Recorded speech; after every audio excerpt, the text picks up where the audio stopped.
proses pembuatan rambak ini memang rumit tapi sekaligus juga unik. Nah, disinilah nanti akan timbul satu tantangan sebenarnya begitu. Jadi menarik kalau menurut saya. Jadi begini, untuk proses pembuatan rambak sendiri itu panjang prosesnya. Kalau boleh saya bagi itu menjadi 6 step atau 6 tahapan. Dari awal sampai akhir itu membutuhkan waktu atau hari itu kurang lebih 5 hari dengan kondisi cuaca cerah di musim kemarau itu sekitar 5 hari. Tapi kalau cuaca mendung atau di musim penghujan, proses produksi rambak ini akan mendapat banyak hambatan, khususnya pada waktu proses penjemuran. Jadi step pertama adalah membersihkan bulu, termasuk juga membersihkan sisa-sisa lemak atau gajihnya itu, juga sisa-sisa dari daging-daging yang masih menempel.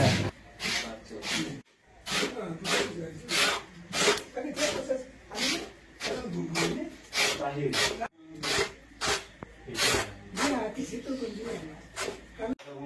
Beda waktunya. Beda waktunya. Kalau jaga itu prosesnya seperti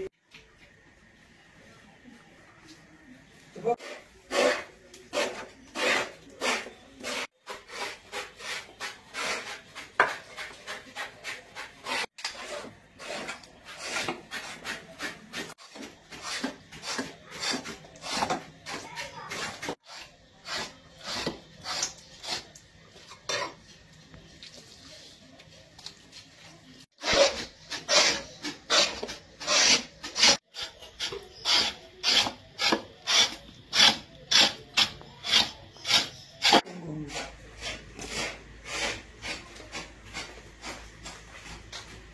Dia ditiriskan. Tapi kalau itu juga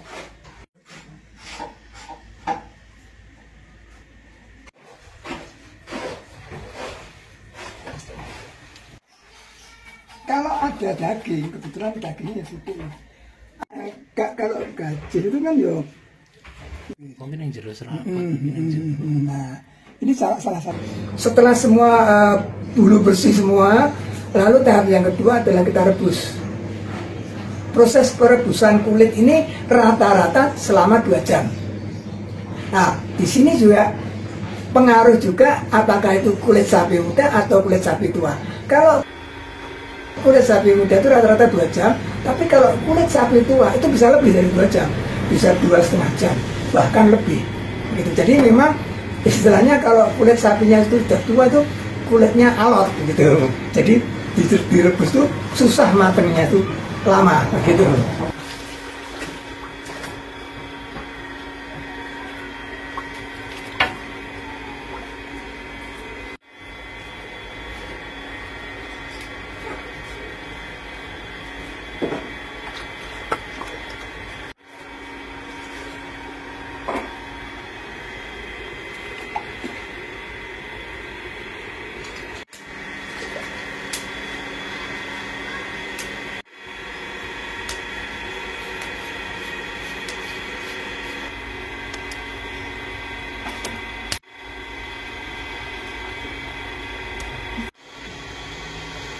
Nah, setelah proses perebusan selesai, step yang ketiga adalah proses dipotong-potong. Dipotong-potong menjadi sebesar kira-kira ya jadi telunjuk lah kurang lebih. Mungkin panjangnya sekitar 7 cm atau 8 cm. Kemudian tebalnya atau lebarnya itu ya kurang lebih 1 cm. Jadi sebesar jadi telunjuk orang dewasa itu rata-rata. Jadi kalau orang Jawa bilang dirajang. Proses pemotongan atau perajangan ini, 1 lembar kulit sapi tadi yang kira-kira beratnya 50 kg tadi itu sekitar membutuhkan waktu sekitar 2 jam juga.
belum?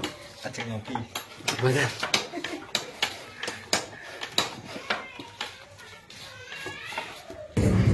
Jadi setelah proses yang ketiga, proses pemotongan selesai, kemudian step yang keempat itu adalah proses penjemuran. Nah, proses penjemuran ini kita membutuhkan waktu dengan sinar matahari yang cerah kurang lebih 15 jam atau estimasinya 2 hari begitu.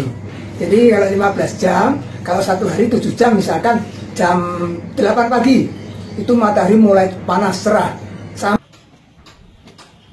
kurang lebih mungkin jam 3 sore. Nah, itu 7 jam, nanti 2 hari gitu. Itu estimasinya cuaca cerah musim kemarau. Tetapi kalau musim penghujan atau pas cuaca mendung itu bisa molor, karena yang tadinya sehari kita estimasi 7 jam, bisa jadi sinar mataharinya hanya keluar mungkin hanya 2 jam atau 3 jam atau 4 jam begitu. Jadi ini molor lagi. Nah, itu. Jadi kalau musim penghujan kita tidak bisa prediksi kira-kira berapa lama prosesnya, pasti akan makan waktu lagi.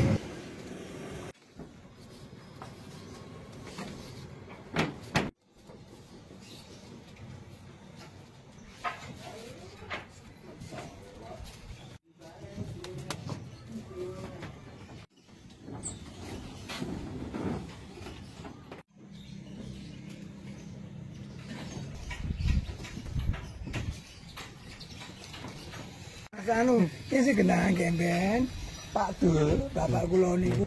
Oke, setelah step yang keempat itu proses pengeringan itu sudah selesai, kemudian proses yang kelima adalah proses pemberian bumbu.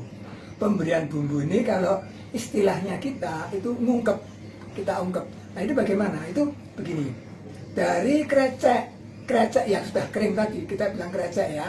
Jadi potongan-potongan kulit sapi yang kecil-kecil yang kita racang, yang kering itu kita bilang krecek. Krecek yang sudah kering habis kita jemur tadi, kita masukkan ke dalam wajan yang sudah ada minyaknya. Jadi direndam dengan minyak goreng. Direndam dengan minyak goreng, kemudian dikasih api, tapi apinya sedang saja, jangan besar-besar. Karena kalau besar berarti itu sama dengan goreng, begitu. Karena itu kan dengan minyak, makanya apinya cukup dipanasin aja, sedang aja. Kemudian diaduk terus, krecek itu diaduk terus. Bumbunya apa? Bumbunya adalah garam gerasa. Garam gerasa itu garam yang orisinil dari laut ya. Jadi bukan garam yang garam untuk dapur atau di meja makan, itu bukan. Tapi garam gerasa itu nanti kita rendam semalam dengan air mata, air panas. Jadi bumbunya garam yang dicairkan. Jadi setelah krecek tadi direndam masuk ke dalam minyak, dalam wajan, dalam goreng, lalu kita campur dengan air garam itu tadi, air garam. Itu aduk terus. Proses pengadukan ini atau proses ngungkep ini itu kurang lebih juga sekitar 7 jam. Jadi saya merasuk, saya rasa. Nah maksudnya apa? Supaya garam tadi itu betul-betul meresap, tercampur dengan rata, meresap, sedangkan airnya itu menguap. Jadi uap airnya itu nanti menguap, airnya menguap, garamnya meresap ke dalam krecek tersebut. Kita aduk ini proses pengadukan itu kurang lebih selama 7 jam. Nah, proses ngungkep ini adalah proses yang paling sulit. Nah, ini nanti. Karena apa? Proses saya paling sulit, saya bilang pada waktu kita memberikan garam itu harus tepat sekali bumbunya. Komposisi garamnya berapa gram atau berapa on itu harus tepat. Airnya berapa itu juga harus tepat gitu. Supaya apa? Rambak ini nanti kalau menjadi rambak waktu kita goreng itu tidak kasinen atau justru malah kurang asin. Jadi sulitnya di sini. Kemudian yang kedua, kalau ngaduknya itu tidak bisa rata, itu ada yang bagel. Jadi ada yang pada waktu digoreng tidak bisa mengembang, jadi istilahnya bagel. Jadi menjadi keras, itu ada. Atau sebaliknya juga ada itu malah rambak itu menjadi rusak, krecek itu menjadi rusak karena apa? Melembung itu besar, terus kemudian pecah, gitu. Pecah, akhirnya besok kalau digoreng sudah tidak bisa melembung lagi, karena sudah pecah itu tadi. Jadi sulitnya di sini. Jadi karena kita semua kan masih manual semua, pada waktu mengaduk ya manual. Nah itu kira-kira kapan harus diaduk, kapan harus berhenti dulu, kapan harus diaduk, kapan harus berhenti. Nah, ini yang sulit di situ. Makanya ya proses yang paling berisiko sendiri itu adalah proses pada waktu mengungkep ini. Kalau tadi saya bilang dari awal membusukkan dulu mudah, orang kalau lihat itu bisa. Kemudian perebusan ya gitu, kira-kira sudah empuk, sudah matang bisa. Kemudian proses pemotongan juga mereka melihat ukurannya sekian-sekian bisa. Penjemuran juga begitu, kira-kira 2 hari dilihat wah sudah kering bisa. Lah pada waktu proses mengungkep ini yang paling sulit begitu. Makanya karena masih manual membutuhkan tenaga manusia itu, jadi kadang-kadang kita human errornya begini, harusnya kita aduk karena kita capek, nanti dulu aja kita tunda, itu menjadi tidak baik nanti produknya begitu. Sulitnya kan ngaduk atau proses ngungkep ini selesai, kemudian krecek yang sudah matang itu istilahnya sudah selesai diungkep itu kita ambil, kita tiriskan selama 1 malam gitu. Jadi supaya minyaknya bisa tiris semua. Jadi kita ambil dari wajan, kita keluarkan, kita taruh di satu tempat, kita tiriskan semalam gitu. Nah setelah kita tiriskan, baru besoknya masuk step yang terakhir atau step yang ke-6, itu adalah proses penggorengan. Nah itu finish gitu. Tapi sebelum digoreng, krecek ini tadi juga kita spinner dulu supaya lebih benar-benar tiris. Maksudnya apa? Supaya minyak yang dari ngungkep tadi tidak tercampur dengan minyak yang untuk goreng, kan begitu. Karena anunya kan akan lain nanti, rasanya juga akan lain. Jadi krecek calon rambak yang habis diungkep ini tadi harus benar-benar tiris, harus benar-benar kering setelah diungkep. Begitu. Setelah direndam seharian dengan minyak tadi, semalam ditiriskan, sebelum digoreng besok pagi itu harus kita spinner dulu. Setelah kita spinner betul-betul kering, baru kita masuk tahap proses penggorengan.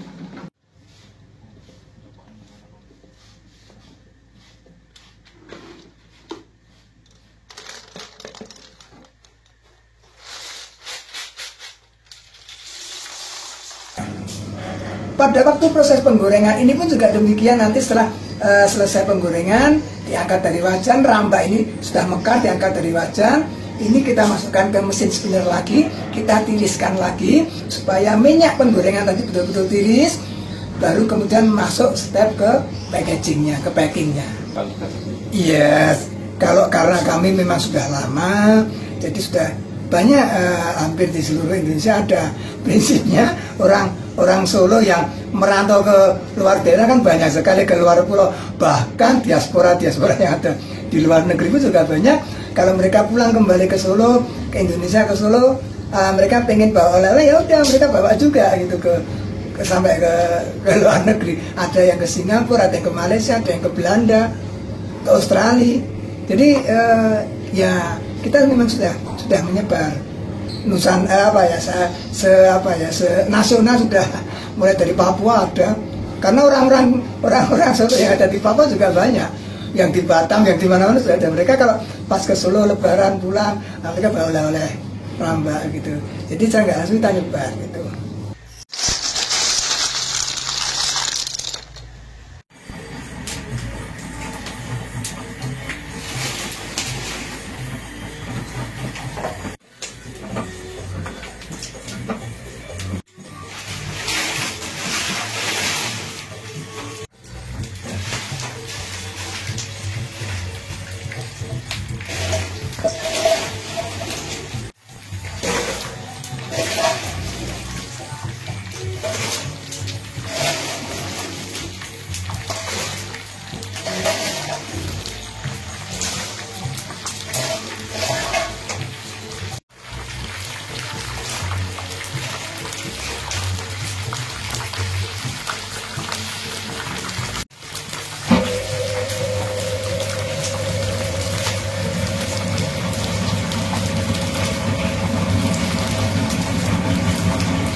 Kalau untuk harga sendiri Pak Budi? Ya, begini Mas, memang harga rambak produk kami, khususnya memang rambak yang produk di daerah Kampung Jagalan ini, memang harganya berbeda dengan rambak yang sewu, mohon maaf, mungkin yang di pasar-pasar dan sebagainya. Karena memang kita jaga kualitas. Pertama kita jaga kualitas dari bahan bakunya. Bahan baku kita kan kita mengambilnya dari Rumah Pemotongan Hewan Jagalan. Itu sudah bersertifikasi halal. Jadi Rumah Pemotongan Hewan Jagalan itu kan sudah bersertifikasi halal gitu. Jadi bahan baku kita sudah halal. Kemudian proses pembuatan dan sebagainya, termasuk minyak dan sebagainya, kita memang memakai minyak yang sudah bersertifikasi halal gitu. Harga 1 kilo tempat kami itu ada 260.000. Sedangkan untuk kemasannya ada yang 1 on, ada yang 2 on, ada yang 2,5 on untuk kemasan yang kita jual gitu. Ada juga sih istilahnya tengkulak-tengkulak itu yang belinya, mereka beli langsung 5 kilo, lalu mereka repacking sendiri, relabeling sendiri, jadi mereka packing sendiri, mereka kasih label sendiri juga ada begitu. Jadi istilahnya bagul-bagul itu juga ada. Kalau harga krecek sendiri? Begini ya, baik. Kalau untuk harga krecek, memang kami lebih mahal dari harga yang sudah matang digoreng. Jadi harga yang setengah matang dengan harga yang matang lebih mahal harga yang setengah matang. Karena apa? Karena begini, misalkan krecek yang setengah matang tadi, istilahnya krecek yang setengah matang tadi, itu 1 kilo. Nanti kalau kita goreng, itu bisa menjadi 1 kilo lebih 2 on. Atau lebih seperempat, lebih 2,5 on. Itu. Nah, otomatis harganya kita menyesuaikan begitu. Karena apa? Kalau harganya tidak kita sesuaikan, ya istilahnya kita rugi dong. Karena kalau kita jual yang setengah matang, itu kalau kita goreng sendiri aja bisa menjadi sekilo bisa menjadi 1 kilo lebih seperempat gitu. Jadi memang harganya lebih mahal begitu. Walaupun memang kita nanti menggoreng memang membutuhkan minyak goreng, tapi kalau dihitung-hitung itu memang lebih baik kami jual yang sudah matang saja begitu.